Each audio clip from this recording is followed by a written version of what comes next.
Hi friends, welcome on Yourpedia. एक बहुत important news related to your job and railway recruitment board ने पहली बार technician grade 1 की seats declare की हैं एंड सीट्स भी आपकी 1000 सीट्स हैं।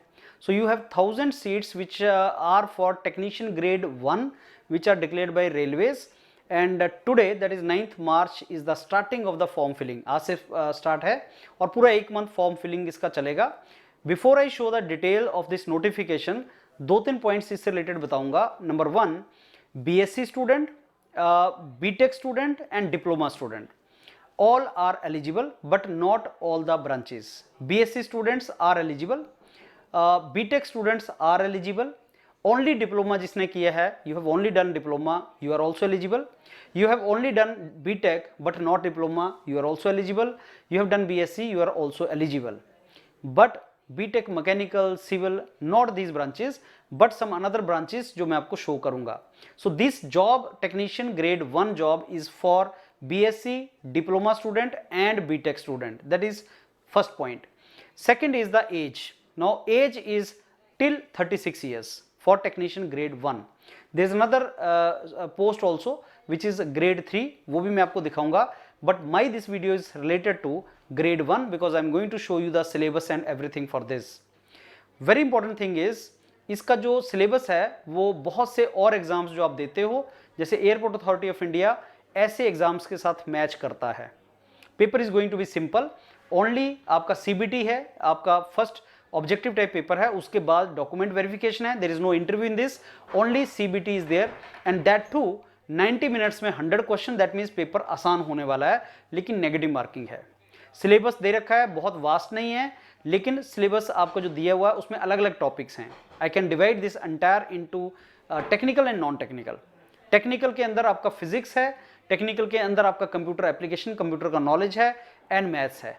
नॉन टेक्निकल में रीजनिंग, जनरल अवेयरनेस ऐसे टॉपिक्स हैं।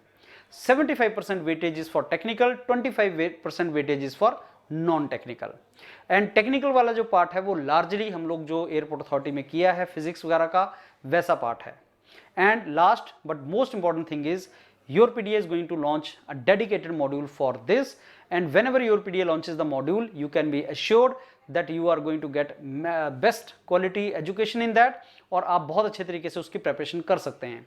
So in case you are interested for this particular job, आप गूगल फॉर्म अटैच्ड है उसको भर दें आप, and our executive will call you back और आपको इसके बारे में इंफॉर्मेशन देंगे। नंबर 2, ये वाला जो मेरा अभी वीडियो है this is not detailed video. Detail video अभी गीता मैम बनाएंगे और डिटेल वीडियो में वो आपको इन्फॉर्मेशन देंगे इसका, and she will also tell you as per the zone आपको कहाँ फॉर्म भरना है। Suppose you are from Punjab तो whether you have to fill it from Jammu और you have to fill it from Chandigarh, उसकी डिटेल बताएंगी। और गीता आपको ये भी बताएंगी कि किस तरीके से आपको फॉर्म भरना है, and other videos technical mentors and other non technical mentors भी अपने अपने सिलेबस का वीडियोस आपको बताएंगे। So detail information you are going to get it.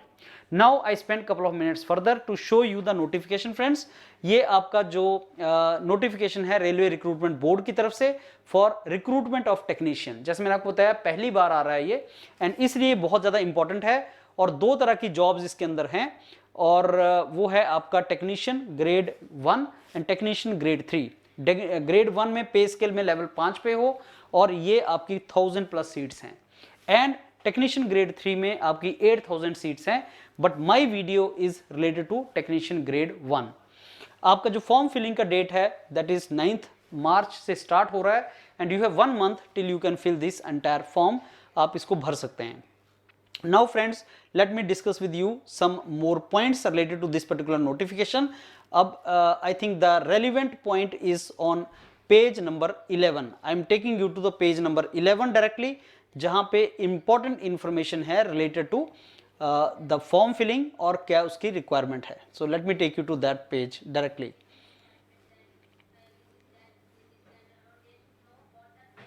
Okay, so as you can see now, recruitment process.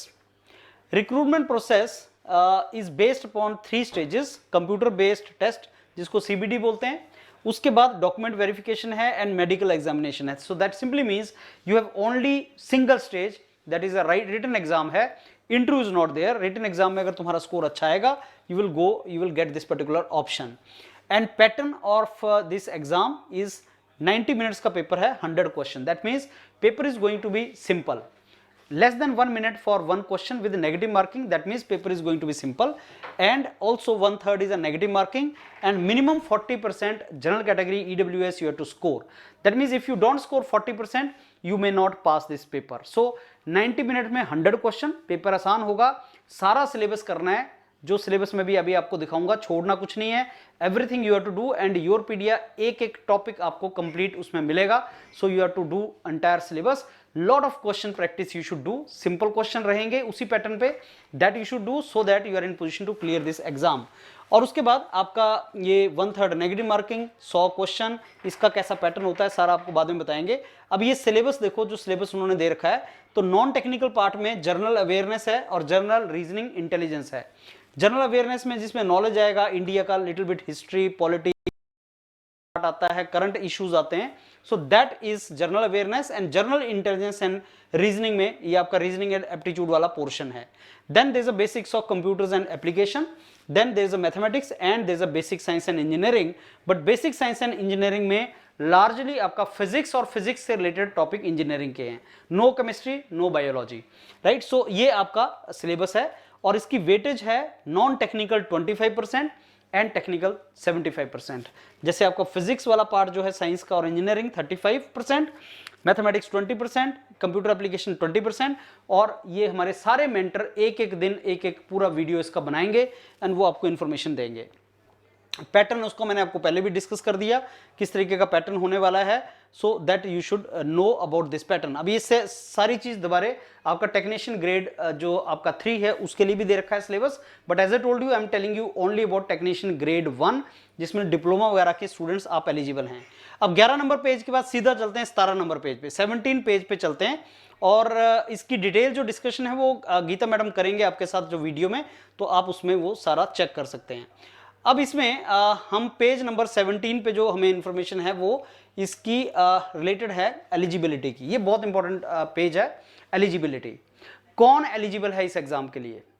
अगर आपने बीएससी किया है in physics, in electronics, in computer science, in information technology, in instrumentation, इसमें अगर आपने BSc किया है, या इसमें आपने डिप्लोमा किया है, या इसमें आपने डिग्री किया है, बीटेक किया है, इनमें बीटेक फिजिक्स में नहीं होता ऑब्वियसली, इलेक्ट्रॉनिक्स इंजीनियरिंग में तो होता है, बीएससी फिजिक्स में, इलेक्ट्रॉनिक्स में, computer science, information technology, instrumentation from some recognised university, अगर आपने वो किया है तो आप एलिजिबल हैं, या इनके कॉम्बिनेशन में। कॉम्बिनेशन मींस जैसे आपने इलेक्ट्रॉनिक्स एंड इंफॉर्मेशन टेक्नोलॉजी में कर लिया है, या आपने इलेक्ट्रॉनिक्स एंड कंप्यूटर एप्लीकेशन में कर लिया, तो अगर आपने इन सब्जेक्ट्स में बीएससी किया है, इन इंडिविजुअल सब्जेक्ट में या combination, physics, electronics, computer science, information technology, instrumentation, or combination of these, if you have done BSc, or if you have done diploma, or if you have done engineering. Some question from your side, sir I have not done diploma but BTech, am I eligible? Yes. Sir I have not done BTech but only diploma, am I eligible? Yes. Sir I have done BSc of 3 years, or I have done BSc of 4 years, am I eligible? Yes, you are eligible. So you are eligible if you have done in these. If you have any other query, you can ask the mentors of Yourpedia, so that you can do. So queries you can handle, we can handle, and we can guide you how it is to be done. Plus region wise where you will join. Now I will show you region wise which region you can join. Now see this carefully. Ahmedabad region, where your region comes in the zone. I am giving you an example of Punjab. Suppose I am from Patiala in Punjab. Now Chandigarh is closer to Patiala, but actually technically speaking I come in Jammu zone of railways, so I should fill with Jammu, not Chandigarh. So that way you should fill the particular zone where your residence comes, and the detail of that Geeta will make the video on that. Detail आपको वहां से पता लग जाएगा कहाँ पे आप eligible हैं, किस में आप कर सकते हैं। तो ये जोन के ऊपर पूरा डिटेल में वीडियो बनेगा, अजमेर में क्या आता है, और बेंगलोर में क्या आता है, और भोपाल में क्या आता है, इसके ऊपर एक वीडियो बनेगा। अकॉर्डिंगली यू कैन ज्वाइन, आपने कौन से चंडीगढ़ रीजन भरना है, क्यों भरना है, where you want posting, because once you write it तो आपको वहीं पे पोस्टिंग मिलेगा। So friends, this is all from my side, brief video जो मैंने आपको दिया है। अगर आप प्रिपरेशन करना चाहते हैं बहुत अच्छे तरीके से, join Yourpedia and you can prepare with us and watch the videos of mentors and watch the videos of Geeta in detail, how to fill the form, what is the detailed notification, what are the various zones, she will explain you in detail about that, and other mentors will also tell you what are the syllabus and how you have to proceed for that. Look forward to mentoring friends. Join YourPedia and let's start preparation. Thank you.